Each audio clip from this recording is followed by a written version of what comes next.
Nako, eto na po mga kabayan, natakot silang lahat. Kapapasok lang, pinasilip na. Legit nga sa wakas, nabulgar na lahat. Ayan po ang ating alamin mga kabayan sa video ito.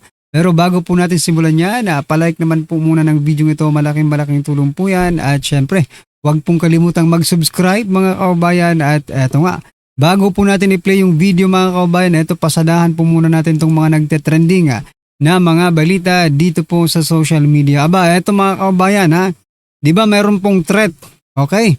Mayroon pong threat sa Senado. Nahuli na. I mean, nakita na po kung saan banda ang threat, no?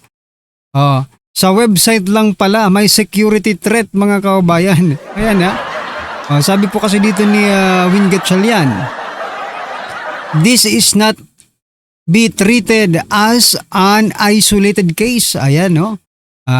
Ang pag-atake sa aming mga sistema, gaya ng iba pang banta na kinaharap natin ngayon ay krimen at lahat ng kriminal ay dapat managot sa batas. Ayan mga kabayan. Sabi po dito, Acting Senate President Win Gatchalian strongly condemned the cyber attack on the Senate's website and called for an immediate investigation. Ayan mga kabayan, sa website pala ng Senado ang may security threat. Akala ko pa naman sa ano yung threat, yung sa Brave 18 mga kabayan yung threat. Aba, sa website pala, security threat ng website. Kasi nga po, teka lang, kung atin pong aanalisahin mga kabayan, nung nag-hearing po sila, di ba? Nung nag-usap-usap po sila mga kabayan, hindi po yung grupo ni Win Gatchalian, wala namang problema yung website nila eh. Pero simula po ng nag-hearing, yung Blue Ribbon ni Senator Marcoleta at ni Senator Pia Cayetano, no? Yung first hearing, no? Doon po natin nakita mga kabayan na wala po sa website nila. Hindi po natin makita yung kanilang live, di ba? Kasi na-hack daw mga kabayan. Yun na pala yun. Pero teka lang, kung iisipin mo, sino ba ang nagpa-hack? Sino ba ang ayaw makita ng taong bayan yung, di ba? Yung hearing ni Senator Marcoleta? Di ba kayo rin?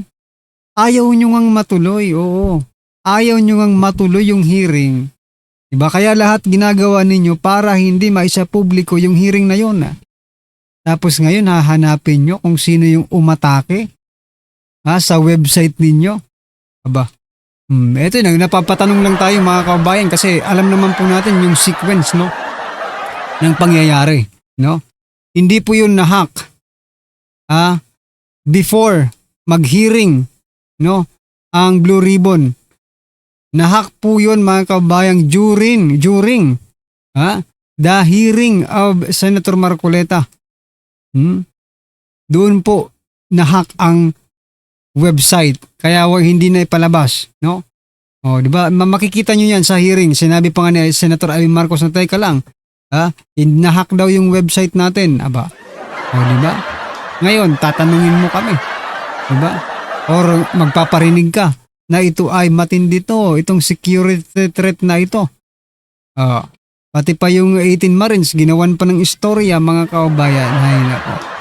Kung ayaw nyo ipakita, actually napanood naman lahat ng taong bayan, no? Kasi nga, pinilabas din sa iba't ibang social media platforms, kaya wala talaga kayong magagawa. Alright, yan pala ang security threat mga kabayan sa website ng Senado. Anyway, eto pa mga kabayan, sabi po dito ni Auntie Claire, no? Si Auntie Claire talagang walang kasawa-sawa, no mga kabayan. Sa may isa nga, eto, bago ko basahin yung statement niya. I-share ko lang po ito about stupidity, insanity. If you are doing things, if you are doing the same thing over and over again, no? And seeking or looking for different result, diba? Pero palagi mong ginagawa yun, pero wala namang nangyayari, Claire. Ang tawag po dyan ay kabuangan na yan, kabangagan na, diba? Kabangagan po yan. Ito na naman po ang kanyang statement, walang kasawa-sawa. Hmm. Habang ang Pangulo ay patuloy na nagtatrabaho, ang Vice Presidente ay patuloy na sa paninira at binabago ang naratibo. Alam mo, palagi mo na lang yung sinasabi that the President is working. At si VP Sara palaging naninira, di ba? Pero nakakuha ka ba ng simpatya sa taong bayan? Wala, di ba? Kaya dapat tigilan mo na yan, para ka ng buang, para ka ng bangag. Paulit-ulit mo na lang yung ginagawa, wala rin namang nangyayari. Hindi ka naman pinapanigan ng taong bayan. Ay nako. Ano sa palagay nyo? Stupid ba itong si Claire? Bangag ba itong si Claire? Di ba? Kasi lagi niya nalang ginagawa yan Puro na lang paninira sa mga Duterte. Alam mo po kung ano ang gustong makita ng taong bayan o marinig sa'yo? Accomplishment. Oo. Mag-report ka ng mga accomplishment from day 1 hanggang ngayon. Ano po ba ang ginagawa ng presidente? Kasi palagi mong sinasabi na ang presidente ay nagtatrabaho. Palaging nagtatrabaho ang presidente, yan ang sinasabi mo. Diba? So yan mga kabayan, ano po ang masasabi nyo dyan kay Claire Castro?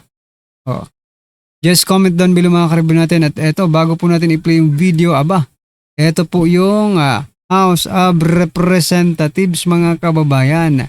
Eto po ang ganap. House of Representatives umabot sa 9.29 million donation pledges para sa Mindanao quake victims. Ayan pledges lang pala. Akala ko pa naman kanina talagang dinonate na nila. Pledge pa lang mga kababayan. Ibig sabihin, pangakong tulong. Ayan, wag muna kayong magbunyi Pangako pa lang po yan. At saka alam nyo mga kababayan, pagdating po sa mga ganito, yung pagtulong talaga, ang liliit po ng mga ng figures, no? 9 million. Samantalang pag nakawan po mga kababayan, umaabot ng billion, trillion, no? Bawasan nyo naman yung mga maleta nyo. Gawin nyo naman yung 1 billion. Total, ang dami-dami nyo naman dyan. Sa House of Representatives mga kababayan. Diba?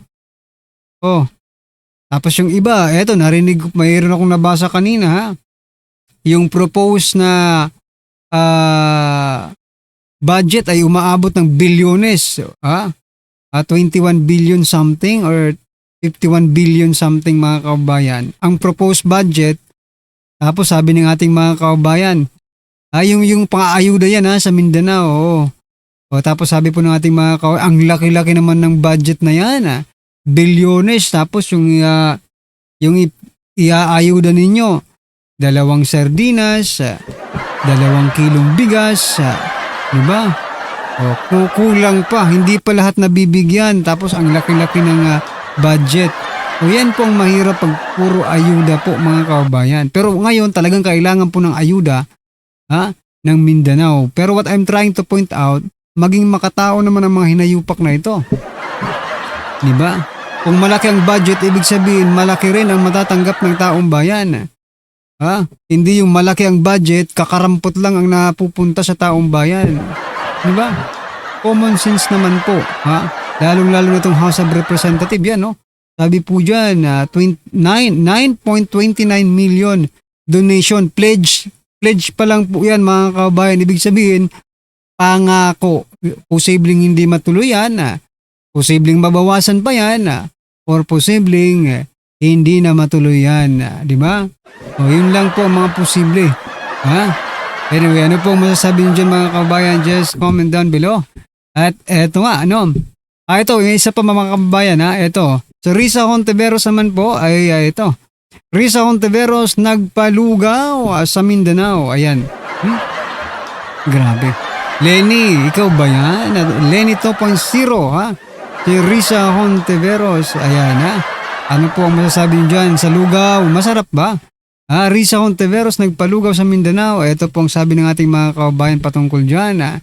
Sabi po dito ni Mara, ngalan Judy ay pasikat effect. Ayan mga kababayan.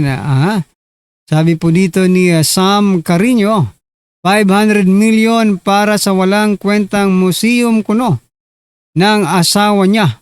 Tapos lugaw lang at ina, lutang na yan. Pinanindigan talaga pagiging lugaw. Oo nga no? Pagdating sa museum ng mga bangaga, ang laki-laki po ng binibigay ninyo. Tapos dito po sa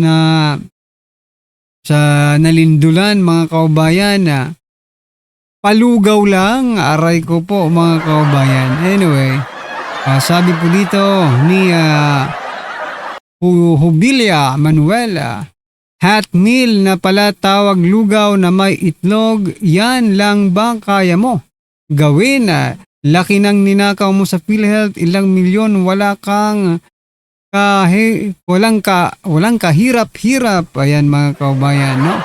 So ayan po mga karibu natin, ano po ang inyong masasabi dyan? Just comment down below at eto, pasadahan na po natin yung video. Pasok pa. Magandang araw mga kaibigan. Bigyan natin ng reaction, opinion itong post o article by Inquirer.net. Sabi dito, the Senate has tightened security after intelligence reports indicated that the 18 men who identified themselves as former bagmen of ex-Ako Bicol Party List Representative Saldico may be linked to a reported threat against the chamber. So ang title ng article is Bagmen Being Probed for Possible Link to Security Threat. Okay? So tingnan natin yung article mismo.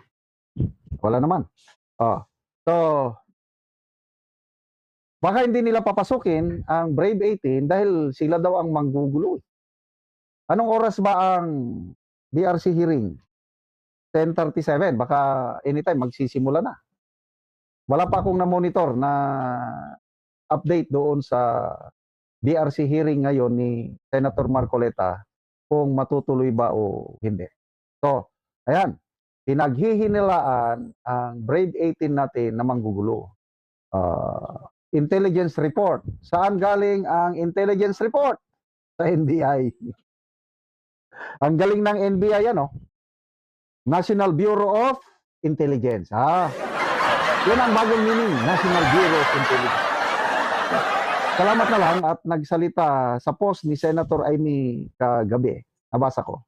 Nagsalita si NCRPO Chief Major General Aberin. Sabi niya, wala daw silang namomonitor na threat sa Senado. So magkaiba ang sinasabi ng NBI at saka PNP. So sino ang mas kapanipaniwala? To me, mas maniwala ako sa PNP dahil after all, yung NCRPO, that is the Police Command, Police Regional Command, na mag-oversee ng security ng buong Metro Manila. At sila ang dapat may makakaalam kung may threat ba talaga ang Senado. Sabi nila wala. NBI lang ang nagsasabing meron. So, hindi nila papasukin. Simple man lang yan eh. Pasok. Lagyan mo ng maraming pulis. Kapkapan mo. Pag walang armas, papasukin, di ba? Kaya ang panggulo, armas. Kung walang armas ang isang tao, wala siyang masyadong magawang gulo. Hindi kaya naprapraning lang sila sa dagdag na isisiwalat ng Brave 18. Alatado naman masyado itong ginagawa nila. Kala nila hindi masyadong halata. Basahin natin ang mga comments. Maria, palabas threat. So mga kargador can no longer enter the premises and can testify anymore. Tinatawag niyong kargador lang. Tapos may threat. Saan sila kukuha ng kanilang mga armas? Retired ng mga yan. Kung meron mang armas yan, pwede nandun sa kanilang mga bahay. Hindi ka naman pwedeng retired ka, magdala-dala ka pa ng armas. Maliban lang kung may permit to carry. Kaya ako, wala akong permit to carry. At ayoko nang nagdadala ng baril. Ang experience ko, mas safety ako kung wala akong dalang baril. I tell you. Kasi kung may dalang baril, kahit nung nasa serbisyo pa ako, hindi ako nagdadala ng 45 ko, yung pistola. Kung nasa opisina ko, nasa ordinaryong lakad, wala lang. Kaya kung may baril ka, pag initan ka ng mga NPA. Ganun lang yun. So, kayo, naniniwala ba kayo na may kakayahan ang Brave 18 na manggulo? Ako, hindi. Ano lang ito? Senaryo. Maraming takot sa additional na ibubulgar ng mga... Ang gusto kong, kung matuloy ang gusto kong ma-highlight, yung ma-expound, yung sinabi ng isa sa kanila, nakalimutan ko, na pati daw mga chicks, bebot, nagde-deliver sila. Namimili daw 5 daw pagpipilian. So yan mga kababayan, talagang natatakot na nga sila mga kababayan na maibulgar. Kaya nga, kung ano-ano na lang ang, di ba, kumbaga, napaparanoid na po sila kung ano-ano na lang ang ano nila, mga rason, di ba? O may security threat, yung pala, web sa security threat lang pala, yung sa website lang pala kasi nahack daw yung website nila, but I don't think na nahack talaga yun, no? Kasi bigla na lang pong nawala during, no, the hearing of Senator Marcoleta. Kaya nakakaduda rin yung ganun, di ba? So pinalalabas nila ngayon na nahack po yung website nila dahil may nanghack. Ang tanong, sino kaya yung nanghack? At bakit nataon pa sa hearing ni Senator Dante Marcoleta? Di ba? Ayan mga kababayan, ano po ang inyong opinion, reaction patungkol po sa video ito? Just comment down below at syempre, huwag pong kalimutang i-like ang video ito. Malaking tulong po yan. Maraming salamat po.